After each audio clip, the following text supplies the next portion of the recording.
When John witnesses his wife being intimate with another man, his world is turned upside down. But that's just the tip of the iceberg as he digs deeper. A complex web of family, power, and secrets is revealed. What choice will John make next? Thank you for your subscription and likes. You can leave your thoughts in the comments section. My trip didn't start off as I would have liked. On Thursday and Friday, I was supposed to be in Minneapolis for a convention when we were younger. My wife Sarah used to take half a day off to make sure I had plenty of good memories to keep me company while I was away. This time she just kissed me goodbye on her way to work. My name is John Smith, or I Barger, for short. I'm 49 years old and have been married to my wife, Sarah, for 24 years. We have 2 children, Michael 22 and Emily 20. Around 3:00 p.m., I left work and headed to the airport. My flight was at 6:00 p.m. Welcome to the Dark Side channel. Dive into the world of human relationships, mistakes, and right decisions. Don't miss out to subscribe and join our growing community. Since I hate being late or worrying about missing my flight, I always arrive at the airport early. This time everything went smoothly and I had an entire hour to wait for the boarding call. Due to bad weather, the plane coming from Minnesota was delayed. A snowstorm was approaching. After a 45-minute delay, we finally boarded half an hour into the flight. I felt the plane veering to the left. At first I thought it was correcting its course, but soon I realized it was turning around. Sure enough, the pilot informed us that due to the snowstorm, landing at Minneapolis Airport was impossible and we were heading back home back at the airport. I rushed to the airline counter to reschedule my flight for the next morning. I was lucky to get one of the last available seats. I would be late for the convention, but I would still make it. Once my seat was confirmed, I made a phone call to my contact in Minneapolis, informing them of my delayed arrival and that I would be there tomorrow. I also left a message on my boss's voicemail. Then I called home, but Sarah didn't pick up, although it was a little past 8:00 p.m. The house was dark and Sarah's car wasn't in the driveway. She probably decided to work late or go out to eat. Now that our youngest child was off to college, the house felt empty. Leaving my luggage in the car, I went inside. I heard voices coming from the living room, strange heading that way. I realized the TV had been left on. This meant Sarah had come home after work, because I was sure the TV was off when I left for work. I turned it off and looked around the house for her no signs. I called her mobile. She picked up after a few rings. "Hi, honey," Sarah said, recognizing my mobile number. "Hi, sweetie, where are you?" I asked. It was such an innocent question, a question I had asked many times in our marriage, and I didn't ask it to be nosy or curious. I simply asked where she was. "Where else, dummy? At home watching my shows." She replied figuratively, dumping a bucket of cold water on me. "How was your flight? Are you at the hotel already?" My brain froze. I was exhausted from the travel delay. All I wanted was for my wife to come home, so I could relax and cuddle with her for a few more hours. These were such simple expectations. Despite the flight delay, I felt lucky. I could spend a few unexpected bonus hours in my bed with my wife. Just 30 seconds ago, I was happy to be stuck at home, but instead of coming home to my wife of 24 years, I came home to lies and deceit. This I hadn't expected at all. I didn't know what to do or say. Did she really just lie to me? Why would she do that? She had no reason to lie if she was at work with friends or out to dinner. My silence must have lasted too long, because Sarah asked, "Honey, are you still there?" "Yeah, sorry, we landed at O'Hare and I need to go," I said, hanging up. My phone rang almost immediately. I didn't answer and turned it off. I needed time to think. Sitting alone on the couch, I felt numb. I tried to understand why Sarah would lie to me. Maybe she was planning a surprise for me. I remembered how 4 years ago I had to tell her a whole series of lies. I was planning a 2-week cruise for our 20th wedding anniversary and had enlisted her boss and parents for a month. I repeatedly lied, trying to keep the truth hidden. All the lies culminated in the day we flew to Miami for the weekend and ended up at the pier where I handed her the cruise tickets. But no matter how hard I tried, I couldn't find a special date in the upcoming months. At best, my birthday and our 25th wedding anniversary were still 10 months away. There was one thought that kept coming back when I refused to entertain. I rejected it tirelessly. Not us others, yes, face this, but not us. So I knew one person who had to know about any surprise. Sarah might be planning my daughter Emily turning my phone back on. I quickly dialed her number. "Hi, Daddy, how are you?" my darling girl said, answering the call. "Hi, sweetie, how are you?" I asked nothing much. "Daddy, I just finished my homework and am watching TV," she said, "and you talked to Mom lately?" "No, nothing special. Just our usual weekly Sunday call," Amelia replied. "Sorry to ask, but do you happen to know anything about a surprise she's planning for me? Don't tell me what it is. Just let me know if she's planning something," I asked, full of hope. "No, Daddy, nothing at all." "Why do you ask?" "Well, she's been acting strange lately, and I wondered if she was hiding some pleasant surprise for me. Maybe for my 50th birthday." I told her no. "Not yet, Daddy. Didn't we just celebrate your birthday last month?" "Yeah, well, forget." I asked. "Good night, sweetie, good night, Daddy." That wasn't it.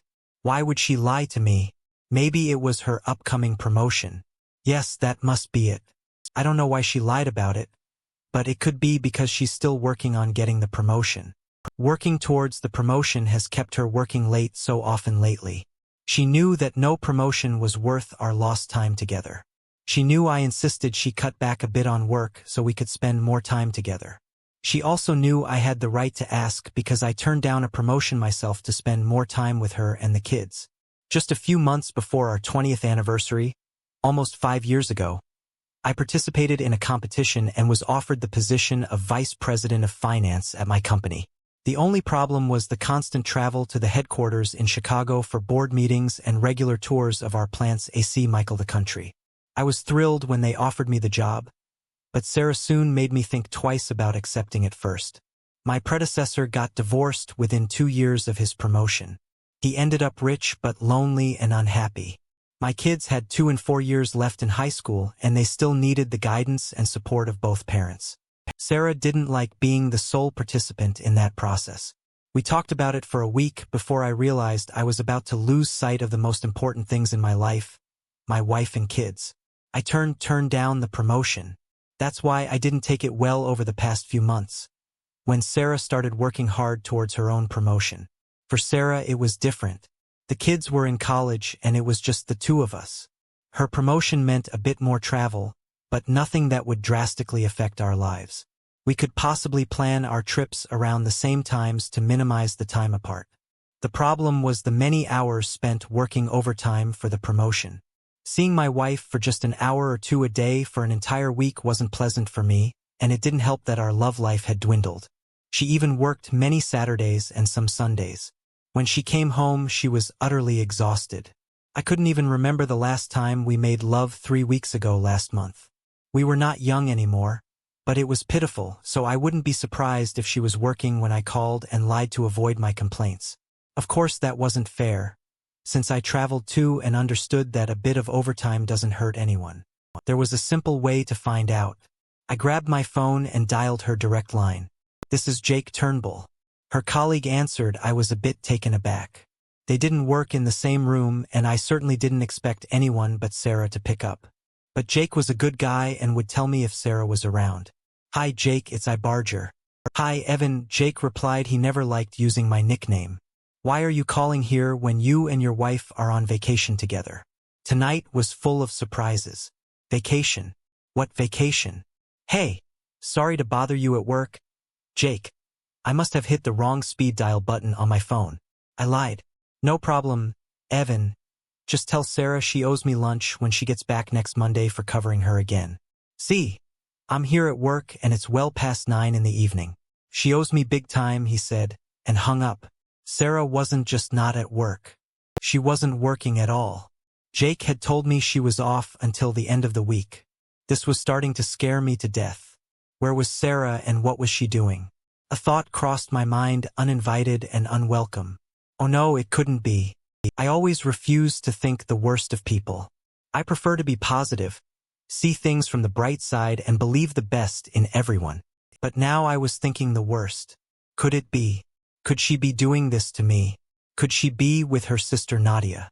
We had grown distant from Natalie and her ex-husband Mike. We used to be very close. We spent evenings together, babysat each other's kids, organized many family gatherings, and even went on vacations together. All of that ended one day when I came home with a terrible headache after taking a couple of Tylenols. I lay down on the couch. Half an hour later, Sarah and Natalie returned from the store. They were chatting loudly and didn't notice me. "Did you see the new produce manager at the grocery store?" Natalie asked. "Of course he's cute, if you can say that." My wife replied, "And he was smiling at you." "He should be smiling after we had fun in the back seat of my minivan yesterday." Natalie said, "Oh, Nadia, not that again." My wife said, "One day you'll get caught and lose a good husband. Maybe more." "Don't worry, big sister. I'm always careful." Natalie replied, "We need to go pick up the kids now." And they left, leaving me stunned, unsure of what to do. I've always been an honest person, but in this case I wasn't sure what the right thing to do was. I liked Mark a lot, and I knew that news of Nadia's infidelity would be devastating.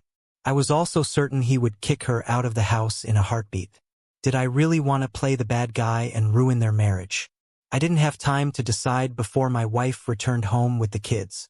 I was glad she didn't approve of her sister's infidelity, and wisely I decided to leave the decision to her as we were getting ready for bed that evening. I asked her about my dilemma. "Honey, I have a tough choice to make and I really need your advice." I began. "Suppose I overheard a conversation and found out that someone close to us is cheating.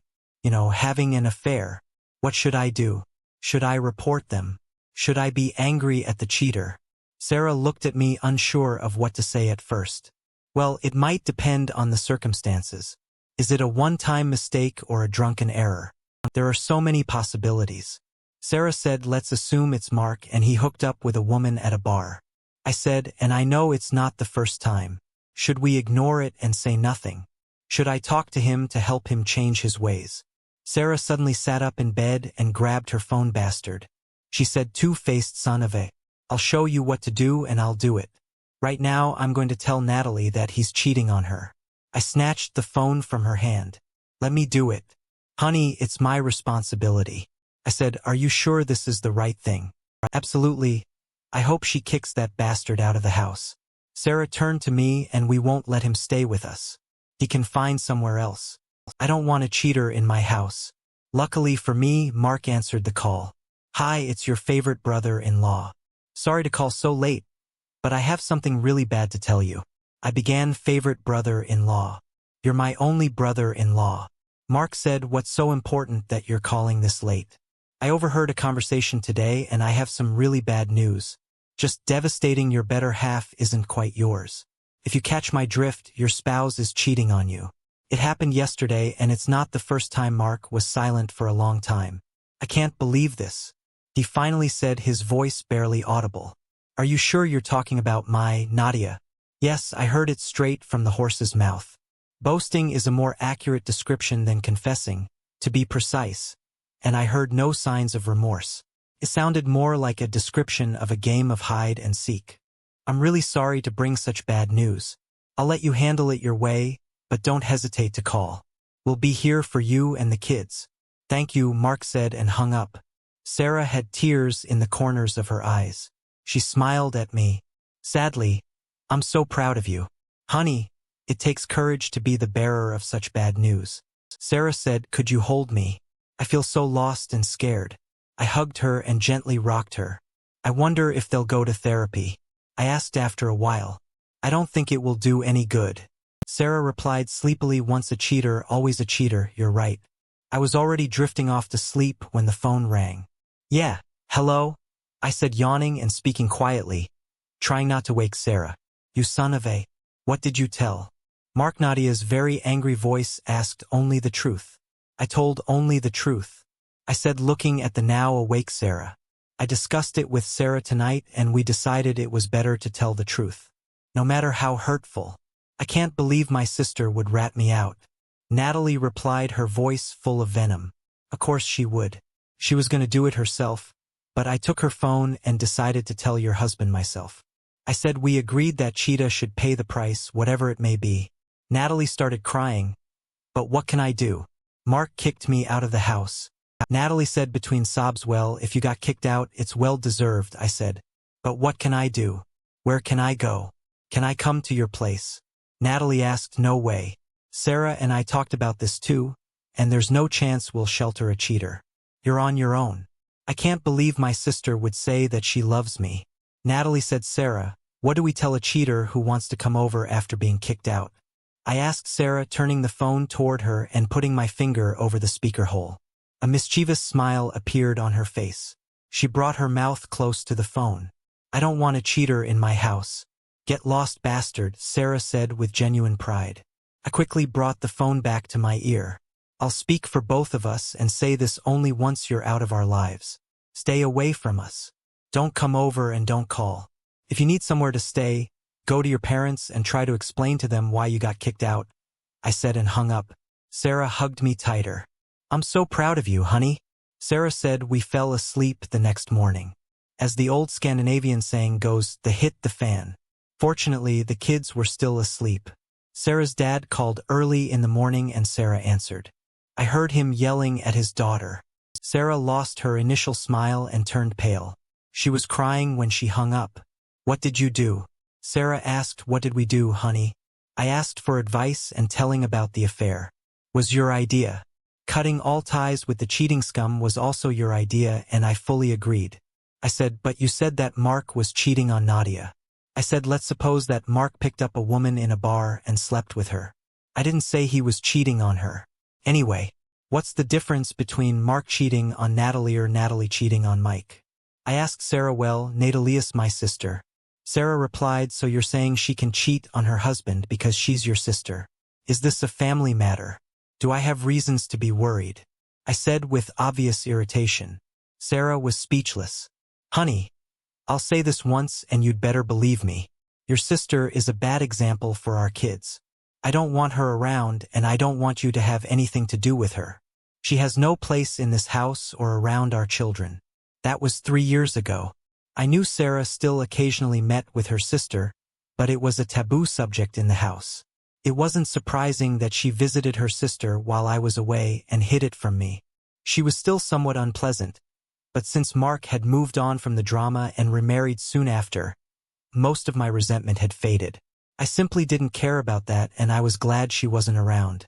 Sarah, we need to talk about this. It's not a pleasant topic, but it will be easier if we clear the air. I'm almost sure she didn't enjoy lying to me about it when I didn't care anymore. Before me stood a crowd of at least 1,000 convention attendees. They were all looking at me, an anonymous, faceless mass. I took a deep breath and began my presentation. Search shows that in the world of tissues there are 2 types of people. There's the first group, the deniers. People who blow their nose, don't look down, and immediately throw the tissue away. And then there are those who face reality. They blow their nose and look at the tissue. Someone in the crowd waved their hand, catching my attention. It was David Johnson, Sarah's boss. Yes, I asked. Well, he smirked. Face this reality. I screwed your wife, right behind him, grinning. James Wilson stood up. I slept with your wife too. A third guy, a stranger, also stood up. Me too. He started laughing loudly. No, not really. I just always wanted to say that. And the entire crowd burst into loud laughter. 1,000 unfriendly faces sneering at me, straightening up. I sat up on the couch. Damn. I had fallen asleep on the couch, wiping drool from my face. I stood up and checked the time. It was midnight. I must have slept for over an hour. Maybe Sarah came home while I was asleep and didn't notice me since I wasn't supposed to be here. I went to the bedroom, but there was no sign of her. Then it hit me that she was probably with her sister. I wanted to call Natalie and ask for Sarah, but I realized that although I had been to her place a few times to pick up her kids, I had no idea what her phone number was or did. I picked up my smartphone, and just as I was about to scroll through my contacts, I saw the Find My Phone app icon. I had installed it on both our phones last year after losing mine somewhere between New York and Cincinnati. Within seconds, I pinpointed Sarah's phone location, Mills Lake. What the hell was she doing at Mills Lake? Natalie was broke, and she certainly didn't have the money to buy or even rent a cottage at Mills Lake. It was a very upscale area, with most cottages costing many times more than our house. I used Google Earth to find out exactly where she was. She wasn't in the main community, but in a very secluded estate surrounded by a large stone wall. What was Sarah doing in a millionaire's house? Mills Lake was about an hour's drive from the city. I needed to know what she was doing there. I wasn't ready for a confrontation, if I was ready at all, and needed to find out what she was up to. If I just asked her, she'd likely lie again, as she already had. Within minutes, I was in my car the entire drive there.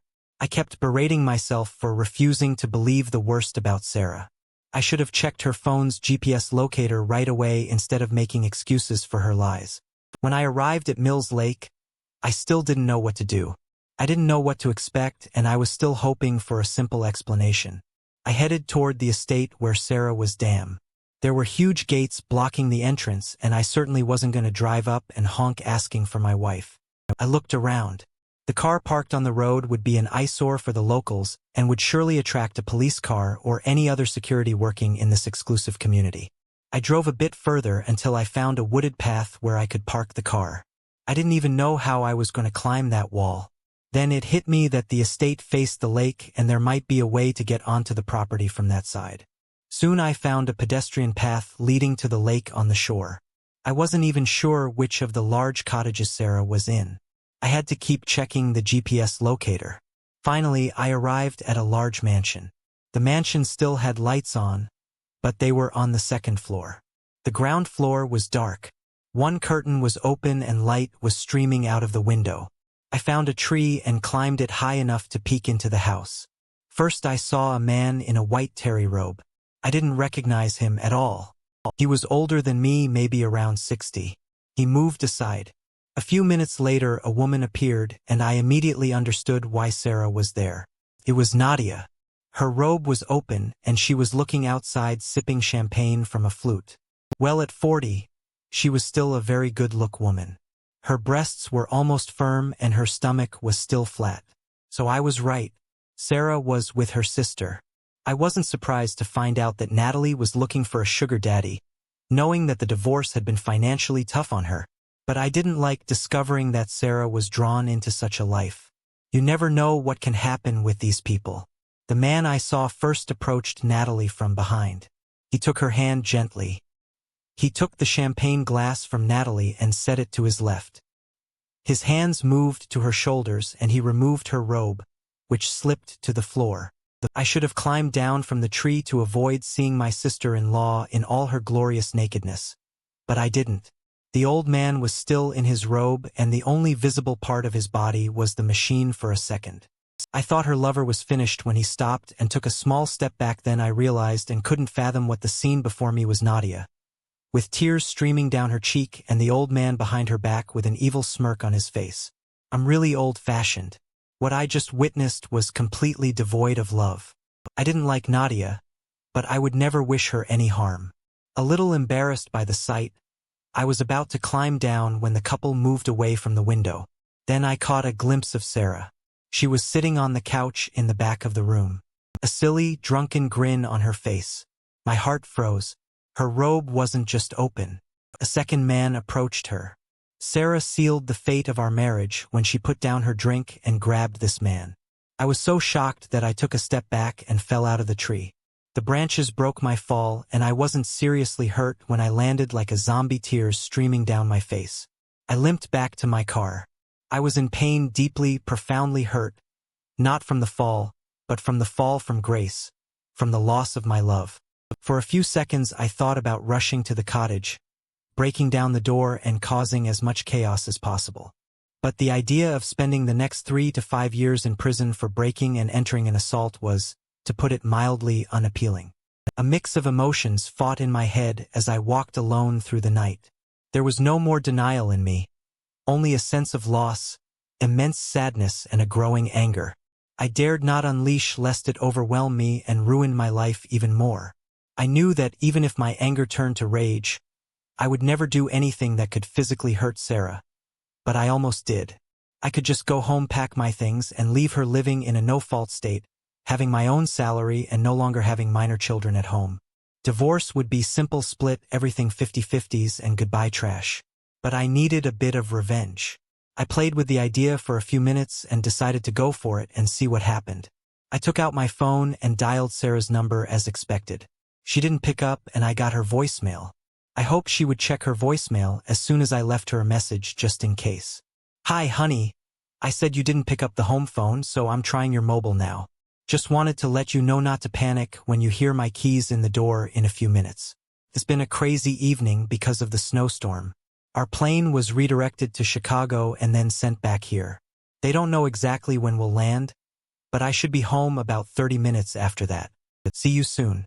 Now she should hear the ping notifying her that she has a voicemail, since it was the middle of the night.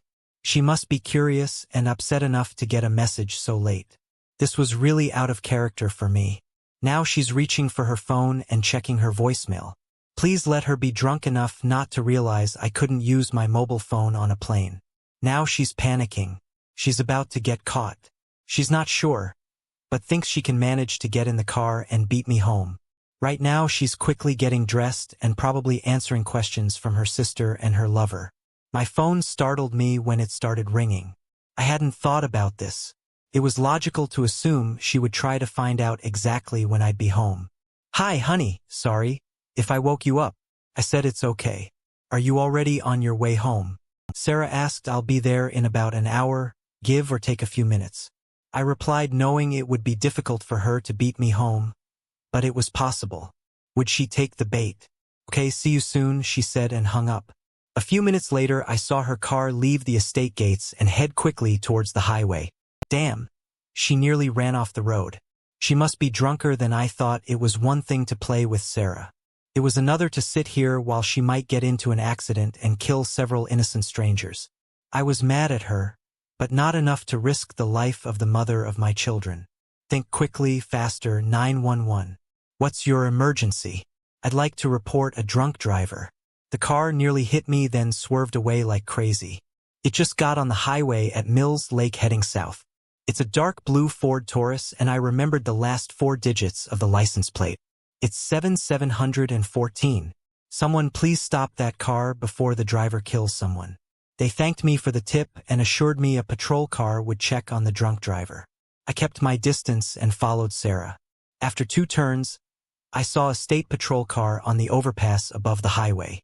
As soon as Sarah's car came into view, it took off and got back onto the highway.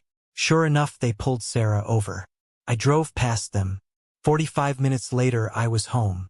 It's almost funny if it weren't so sad that in one night, the life of someone I loved so much had become insignificant to me. I really had to take a few seconds to weigh the possibility that Sarah might die in a car accident, and the sadness and suffering my kids would feel. Nowhere in my decision-making process was my love for her a factor.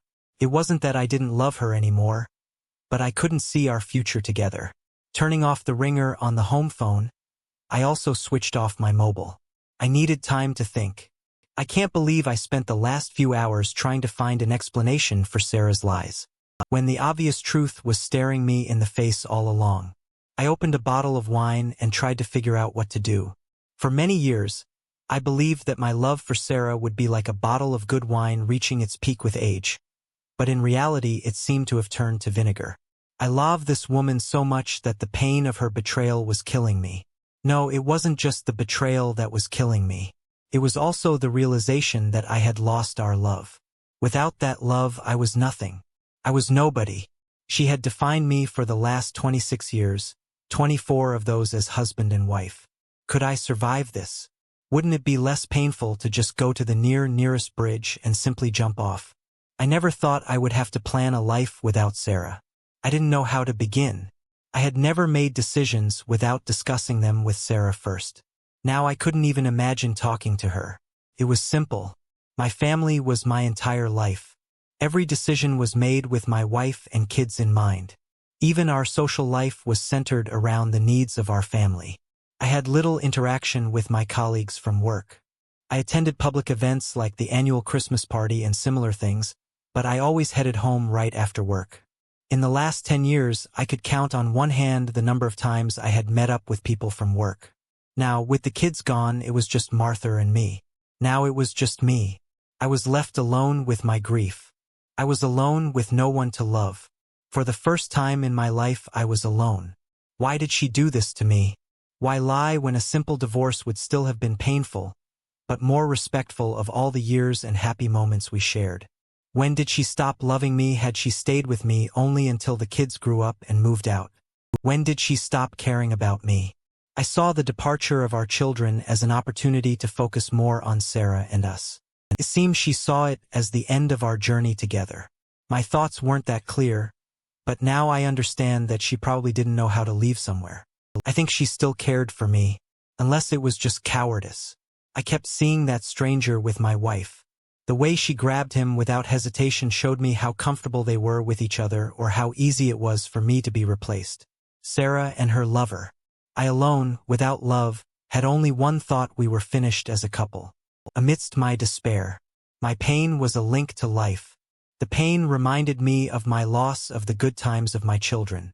I had to think of them. My kids saved me that night. I didn't have enough self-respect left to climb out of the deep well of my despair. They did.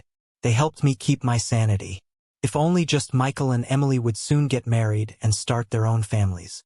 I realized that I wanted to be a grandfather who would spoil their many children only with Sarah. I couldn't do that. I needed to get away from all this before the grief killed me. It wouldn't be very hard, just painful.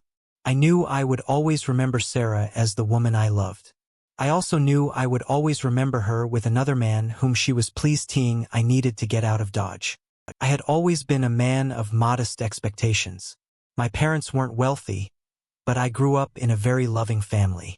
I could do without all the flashy things I own now. When I thought about everything we owned, my clothes, car, and laptop were the only things I would take with me. The more I thought about it, the more obvious the solution to my problem became. I would pack my things and disappear. I didn't want to face the woman I once loved more than life itself.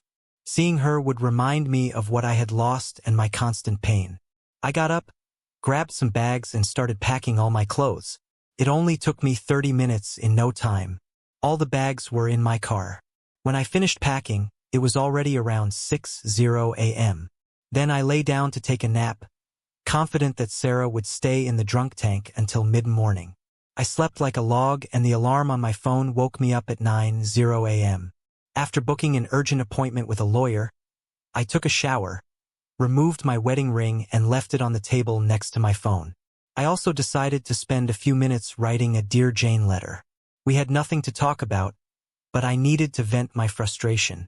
Sarah, I should have guessed that you would turn out like your sister, a foolish, sex-crazed, lonely, divorced woman. Genetics. I suppose by the time you read this, I will be gone from your life and you will never see me again. I loved you so much that your betrayal caused me immense pain. I never thought I could hurt so badly. For the 24 years of happy married life and the gratitude for the 2 children you gave me. I will be fair and quick so you can return to your lover. I wish you had been just as fair and divorced me before you started cheating on me. Did you get paid? The guy seemed to be in high demand, judging by the man mention you were in. I don't want to see you or talk to you. We have nothing to discuss. My lawyer will contact yours to simply sign the divorce papers. P.S. Go to hell. At 10:00 a.m. I was at the bank. I paid off our joint credit cards and canceled them.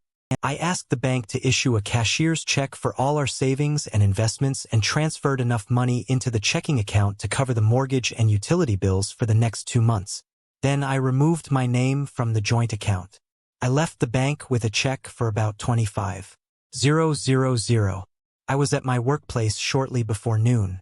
My boss was surprised to see me since I was supposed to be in Minnesota. He was even more surprised when I announced that I was resigning and moving out of town. My relationship with my boss was special.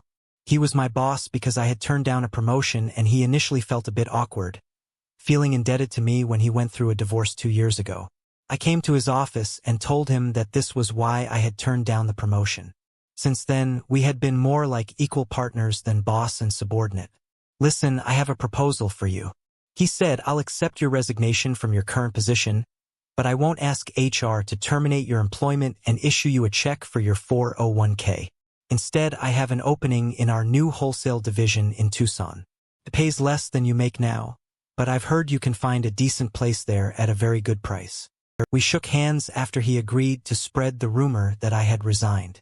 Then I went to my lawyer and explained that I was leaving Sarah. Plain and simple, he was to serve her the divorce papers and give her power of attorney to sell the house. This would be her 50 share of our assets. My lawyer tried to persuade me to go for a consultation, as he was also a family friend, but he quickly realized that by midnight I would be in another city, another state, and without a wife. By the end of the day I was on the road. I was very tired and stopped around 8 in the evening at a rather shabby motel.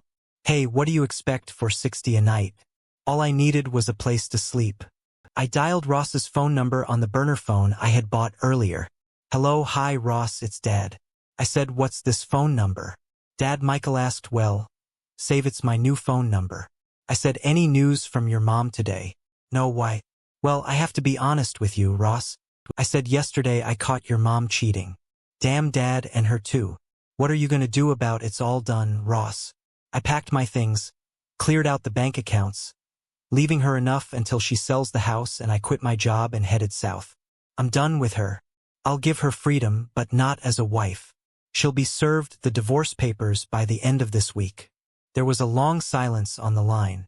Does Emily know? Michael asked. No, not yet, everything happened so fast. You're the first to know.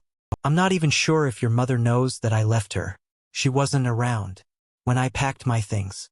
I said I'll call you regularly, keep me posted. Another silence. I love you, son. I'm tired and need to go. I love you too, Dad. My call to Emily was just as sad. It was hard for my two kids to learn what their mother had done to us. They had seen the damage Aunt Natalie had caused her family and, like me, they couldn't understand why their mother had done the same to us. I wonder how long she's been doing this to you, Dad, said Amelia, always straightforward. How long has she felt that we weren't enough for her anymore? It doesn't matter, sweetie. I just wish she had been honest with me and divorced me before cheating. Now it doesn't matter how long or why. The only thing that matters to me is that I loved her, trusted her with my life, and she betrayed that trust.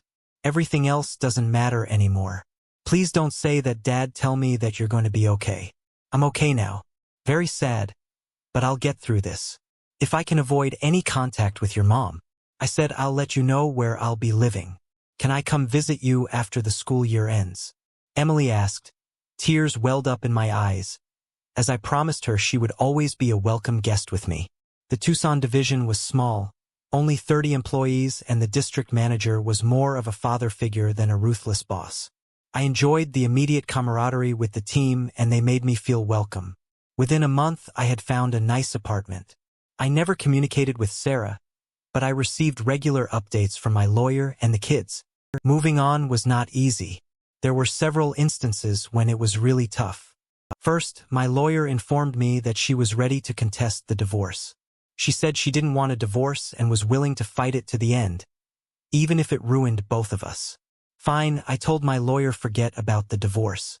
I don't care. It was done only to give her a chance to move on from the 24 years of happiness we shared together. Just tell her I don't want to have anything more to do with her, that I'm having a good life, and that I say go to hell. Beach, can you say that since you're my friend, it will be a pleasure, but I'm still going to charge you an extra $50, said my lawyer with the kids. It was a bit more complicated, one by one. I had to convince them that there was no going back. The first snag came with Amelia. Mom went crazy when I told her I was going to live with you this summer. Emily said I told her I'd visit her and Grandma and Grandpa too. She was acting so strange that I had to avoid the phone for a few days. Sarah also lost it when Michael decided to split his summer between her and me. I never asked about Sarah. It was my way of moving on and living my life. It was hard because I still had some feelings for her, mostly those tied to our life before the betrayal. However, the kids kept giving me updates about her. To my surprise, it seemed she was as depressed as I had been at one time. This was unbelievable after what had happened with her sister. It's simple: you cheat, you hurt the people you're supposed to love, you destroy your marriage, and you move on. How could she be depressed when I did everything possible to help her move on without me? Her refusal to divorce seemed like a way to avoid facing the fact that her behavior had destroyed our family. Silly, isn't it? I had denied it for a few hours. She had denied it for the past 2 years. Knowing that the kids regularly communicated with me, She used them to convey her apologies for her behavior. From the information provided by the kids, I learned that it was the first time she allowed herself to be dragged into anything by her sister. I didn't really believe it. She apologized to the kids and indirectly to me for her betrayal. She admitted that it was a deliberate act, that she knew very well what would happen if she went with Nadia, her lover and his male friend. She told the kids about her shame.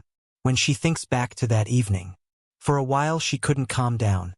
So she decided to drink heavily to drown out the shame and guilt when she received my voicemail about my imminent return home. She had just finished her blind date when the state patrol took her to the drunk tank. She was already a mess. She believed that I would reconcile with her if she spent a long time atoning for her infidelity, and if she made it clear that she loved me through the kids.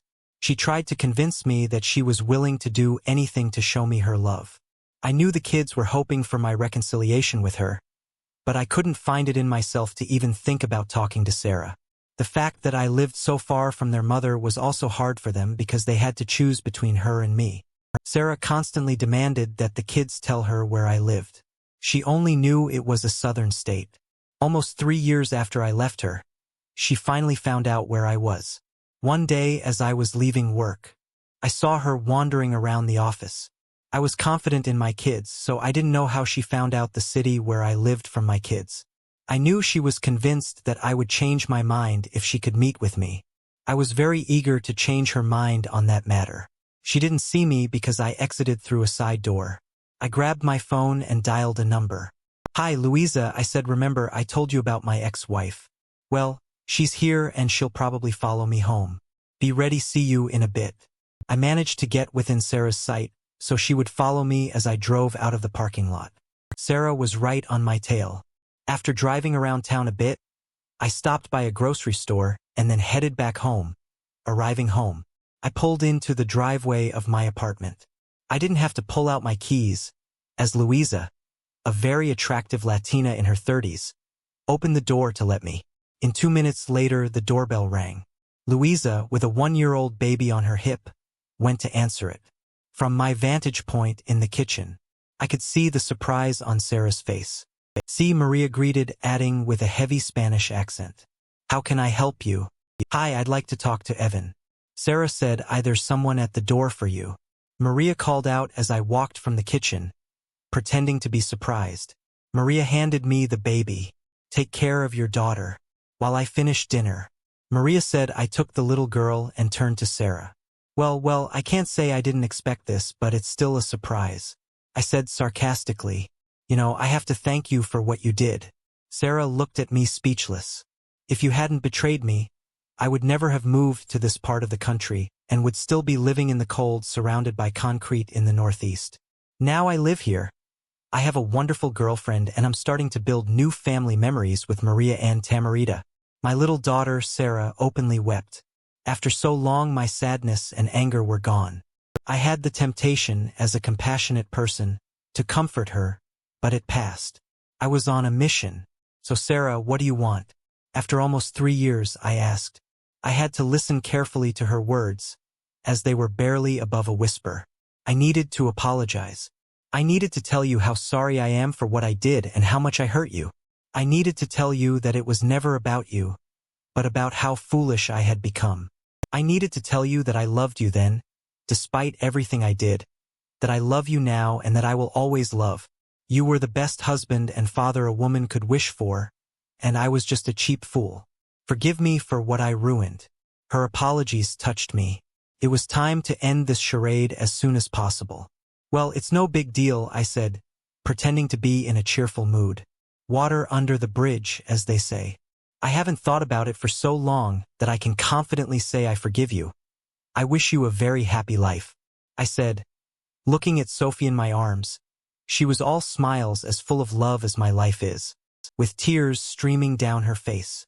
Sarah mumbled something, approached me, hugged me, and ran out of the house. I closed the door behind her. Maria came out of the kitchen and grabbed Tamarita. I leaned against the closed door and let my tears flow. Maria hugged me warmly, kissed me on the forehead, and picked up the phone. "I'd better let Henry know I'll be home soon with his daughter." Maria said, "Thank you, Louisa." I said, and tell Horatio I'm expecting all three of you for a barbecue on Saturday. Will do, boss. See you tomorrow at the office. The following week my lawyer received the divorce papers signed by Sarah. I am of course moving on, but at my own pace. I have a few lady friends intimate with only one, but nothing serious. I think I finally come to terms with what happened to me, and I'm definitely becoming less skittish when a woman shows interest. I know I should give Maria free hand to set me up with a nice girl, and now I believe I will. However, after that visit, I have doubts not about leaving Sarah, but I always believed I had nothing to say to Sarah, that she knew exactly what I thought about a cheating spouse and how to deal with it.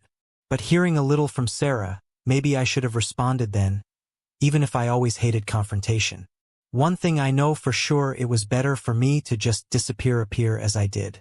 I loved her so much that if I had faced her, I probably would have believed her remorse and listened to her apologies, and I likely would have lived a miserable life in distrust before ending up divorced anyway.